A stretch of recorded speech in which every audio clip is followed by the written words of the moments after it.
ಬೆಂಗಳೂರಿನಲ್ಲಿ ಶಕ್ತಿ ಪ್ರದರ್ಶನಕ್ಕೆ ಮುಂದಾದ ಜೆಡಿಎಸ್ ಏಪ್ರಿಲ್ 11ಕ್ಕೆ ಅರಮನೆ ಮೈದಾನದಲ್ಲಿ ಜೆಡಿಎಸ್ ಬೃಹತ್ ಸಮಾವೇಶ. ಜಿಬಿಎ ಚುನಾವಣೆ ಇದೆಯಲ್ಲ, ಈ ಚುನಾವಣೆಗೆ ಜೆಡಿಎಸ್ನಿಂದ ಭರ್ಜರಿ ತಯಾರಿ. ಸಮಾವೇಶದ ಮೂಲಕ ಜಿಬಿಎ ಚುನಾವಣೆಗೆ ರಣಕಹಳೆಯನ್ನ ಮೊಳಗಿಸುವುದಕ್ಕೆ ಮುಂದಾಗ್ತಾ ಇರುವಂತದ್ದು ಜೆಡಿಎಸ್.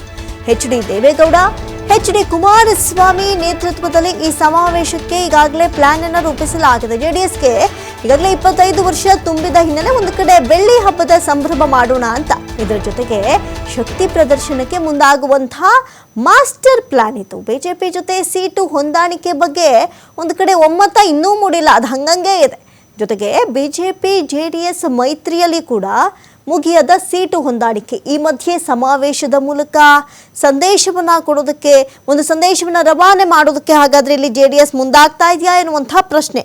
ಅದರಲ್ಲೂ ಕೂಡ ಇದೇ ಏಪ್ರಿಲ್ 11ಕ್ಕೆ ಅರಮನೆ ಮೈದಾನದಲ್ಲಿ ಜೆಡಿಎಸ್ ಬೃಹತ್ ಸಮಾವೇಶ ಮಾಡೋದಕ್ಕೆ ಈಗಾಗಲೇ ಭರ್ಜರಿ ತಯಾರಿಯನ್ನ ಮಾಡ್ಕೊಳ್ತಾ ಇದೆ. ಸಮಾವೇಶದ ಮೂಲಕ ಒಂದು ಕಡೆ ಇನ್ನೇನು ಜಿಬಿಎ ಚುನಾವಣೆ ಸನ್ನಿಹಿತವಾಗ್ತಾ ಇದೆ, ಹಾಗಾಗಿ ಎಲ್ಲದಕ್ಕೂ ಸೇರಿ ಟಕ್ಕರ್ ಕೊಡುವಂತಹ ನಿಟ್ಟಿನಲ್ಲಿ ಮಾಸ್ಟರ್ ಪ್ಲಾನ್ ಅನ್ನ ರೂಪಿಸಿರೋದಿಲ್ಲಿ ಜೆಡಿಎಸ್. ಅದರಲ್ಲೂ ಜೆಡಿಎಸ್ಗೆ ಒಂದು ಕಡೆ 25 ವರ್ಷ ತುಂಬಿದೆ, ಇದನ್ನೇ ಕಾರಣ ಇಟ್ಕೊಂಡು ಒಂದು ಬೆಳ್ಳಿ ಹಬ್ಬದ ಸಂಭ್ರಮ ಮಾಡುವಂತಹ ರೀತಿಯಲ್ಲಿ ಶಕ್ತಿ ಪ್ರದರ್ಶನಕ್ಕೆ ಇಲ್ಲಿ ಜೆಡಿಎಸ್ ಮುಂದಾಗ್ತಾ ಇದೆ. ಬೆಂಗಳೂರಿನಲ್ಲಿ ಒಂದು ಕಡೆ ಶಕ್ತಿ ಪ್ರದರ್ಶನಕ್ಕೆ ಜೆಡಿಎಸ್ ಮುಂದಾಗ್ತಾ ಇದೆ.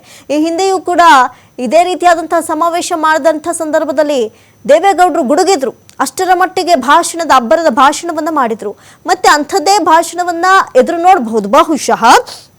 ಹಾಗಾಗಿ ಒಂದು ಕಡೆ ಜೆಡಿಎಸ್ಗೆ 25 ವರ್ಷ ತುಂಬ್ತಾ ಇದೆ. ಇದರ ಜೊತೆಗೆ ಏಪ್ರಿಲ್ 11ಕ್ಕೆ ಅರಮನೆ ಮೈದಾನದಲ್ಲಿ ಜೆಡಿಎಸ್ ಸಮಾವೇಶಕ್ಕೆ ಸಕಲ ಸಿದ್ಧತೆಯನ್ನ ಮಾಡ್ಕೊಳ್ತಾ ಇದೆ. ಒಂದು ಕಡೆ ಬಿಜೆಪಿ ಜೊತೆ ಸೀಟು ಹೊಂದಾಣಿಕೆ ಬಗ್ಗೆಯೂ ಕೂಡ ಒಮ್ಮತ ಮೂಡಿಲ್ಲ.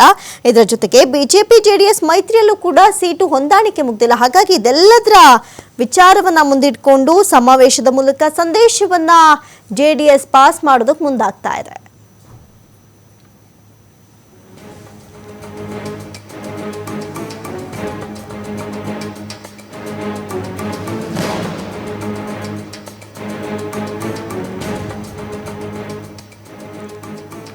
ಇನ್ನು ಒಂದು ಕಡೆ ಜಿಬಿಎ ಚುನಾವಣೆಗೆ ಇನ್ನೇನು ಎಷ್ಟು ದಿನಗಳು ಬಾಕಿ ಇದೆ ಅಂತ ಲೆಕ್ಕ ಹಾಕಕ್ಕಾಗಲ್ಲ. ಅಷ್ಟರ ಮಟ್ಟಿಗೆ ಜೂನ್ 30 ಮುಗಿಸಿ ಅಂತ ಹೇಳಿ ಸುಪ್ರೀಂ ಕೋರ್ಟ್ ಒಂದು ತಾಕೀತನ್ನ ಮಾಡಿದೆ. ಇದರೊಳಗೆ ಜಿಬಿಎ ಎಲೆಕ್ಷನ್ ಕೂಡ ನಡಿಬೇಕು. ಅದ್ರ ಮಧ್ಯದಲ್ಲಿ ಬೈ ಎಲೆಕ್ಷನ್ ಇದೆ. ನಾಳೆ ಇದು ಮುಗಿದ ನಂತರ ಏನೇನೆಲ್ಲ ನಡೆಯುತ್ತೆ ಅನ್ನುವಂಥದ್ದು ಒಂದು ಕಡೆ ಕ್ಯೂರಿಯಾಸಿಟಿ. ಈಗಾಗಲೇ ನಾವು ಗಮನಿಸ್ತಾ ಇದ್ವಿ, ಸಂಪುಟದ ವಿಚಾರ ಇರ್ಬೋದು, ಈಗ ಜಿಬಿಎ ಎಲೆಕ್ಷನ್ ಇರ್ಬೋದು, ಯಾವ್ದು ನಡೆಯುತ್ತೆ ಅನ್ನುವಂಥದ್ದು ಒಂದು ಪ್ರಶ್ನೆ ಇದೆ. ಇದರ ನಡುವೆ ಈಗ ಏಪ್ರಿಲ್ 11ಕ್ಕೆ ಅರಮನೆ ಮೈದಾನದಲ್ಲಿ ಜೆಡಿಎಸ್ ಸಮಾವೇಶ ಕೂಡ ಇರುವಂಥದ್ದು.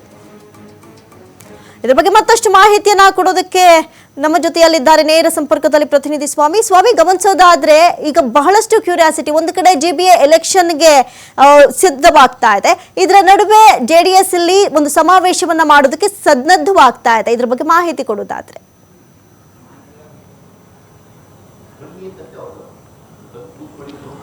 ಅಮೃತ, ಜಿಬಿಎ ಎಲೆಕ್ಷನ್ ಸಿದ್ಧತೆ ಒಂದು ಕಡೆ ಆದ್ರೆ ಮತ್ತೊಂದು ಕಡೆ ಸಮಾವೇಶ ನಡೆಸಿ ಶಕ್ತಿ ಪ್ರದರ್ಶನಕ್ಕೆ ಜೆಡಿಎಸ್ ನಾಯಕರು ಮತ್ತೆ ಮುಂದಾಗಿರುವಂತದ್ದು. ಈಗಾಗಲೇ ಹಾಸನ ಸೇರಿದಂತೆ ಹಲವು ಕಡೆ ದೊಡ್ಡ ಬೃಹತ್ ಸಮಾವೇಶನ ಮಾಡಿ ಶಕ್ತಿ ಪ್ರದರ್ಶನ ಮಾಡ್ತಾ ಇದೆ. ಅದರಲ್ಲೂ ವಿಶೇಷವಾಗಿ ಜಿಬಿಎ ಚುನಾವಣೆಯಲ್ಲಿ ಗೆಲ್ಲಲೇಬೇಕು ಎಂಬ ಒಂದು ನಿಲುವನ್ನ ಇಟ್ಕೊಂಡು ಈಗ ಬೃಹತ್ ಸಮಾವೇಶನ ಮಾಡ್ತಾ ಇರುವಂತದ್ದು. ಒಂದು ಕಡೆ ಜೆಡಿಎಸ್ನ ಬೆಳ್ಳಿ ಹಬ್ಬ ಆಚರಿಸುವುದರ ಮೂಲಕ ಸಮಾವೇಶನ ನಡೆಸಿ ಇಲ್ಲಿಂದಲೇ ಜಿಬಿಎ ಎಲೆಕ್ಷನ್ಗೆ ಒಂದು ಸಂದೇಶವನ್ನ ಕಳಿಸೋದು. ಅಂದ್ರೆ ಈಗಾಗಲೇ 369 ವಾರ್ಡ್ಗಳಲ್ಲೂ ಕೂಡ ಅಭ್ಯರ್ಥಿಗಳನ್ನ ಹಾಕೋದಕ್ಕೆ ಹಾಗೂ ಪಕ್ಷ ಸಂಘಟನೆಗೆ ಈಗ ಜೆಡಿಎಸ್ ನಾಯಕರು ಮುಂದಾಗಿರುವಂತದ್ದು. ಜೊತೆಗೆ ಮಹತ್ವದ ವಿಚಾರ ಅಂದ್ರೆ ಇನ್ನೂ ಕೂಡ ಎನ್ಡಿಎ ಮೈತ್ರಿ ಅಂದ್ರೆ ಬಿಜೆಪಿ ಜೊತೆ ಸೀಟು ಹೊಂದಾಣಿಕೆಗೆ ಸಂಬಂಧಪಟ್ಟಂತೆ ಯಾವುದೇ ಒಂದು ಸ್ಪಷ್ಟತೆ ಬಂದಿಲ್ಲ. ಆದರೂ ಈಗಾಗಲೇ ಜೆಡಿಎಸ್ ನಾಯಕರು ವಾರ್ಡ್ಗಳಲ್ಲಿ ತಮ್ಮದೇ ಆದಂತಹ ಒಂದು ಸಿದ್ಧತೆಗಳನ್ನ, ರಣತಂತ್ರಗಳನ್ನ ಮಾಡೋದ್ರ ಮೂಲಕ ಈಗ ಜಿಬಿಎ ಎಲೆಕ್ಷನ್ಗೆ ಎಲ್ಲಾ ರೀತಿಯ ಸಿದ್ಧತೆಗಳನ್ನ ಮಾಡ್ಕೊಳ್ತಾ ಇರುವಂತದ್ದು.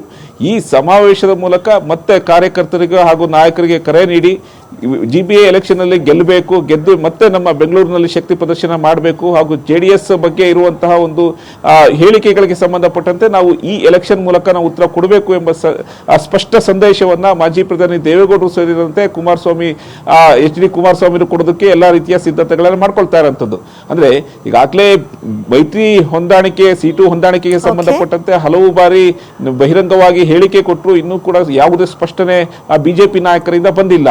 ಈ ಸಮಾವೇಶದ ಮೂಲಕ ನಾವು ಎಲ್ಲದಕ್ಕೂ ಸಿದ್ಧ ಎಂಬ ಸಂದೇಶವನ್ನು ಕೊಡೋದಕ್ಕೆ ಈಗ ಜೆಡಿಎಸ್ ನಾಯಕರು ಎಲ್ಲಾ ರೀತಿಯ ಸಿದ್ಧತೆಗಳನ್ನ ಮಾಡ್ಕೊಂಡಿರುವಂತದ್ದು. ಅಮೃತ, ಥ್ಯಾಂಕ್ ಯು ಎಲ್ ಎನ್ ಸ್ವಾಮಿ ತಮ್ಮೆಲ್ಲ ಮಾಹಿತಿಗಾಗಿ.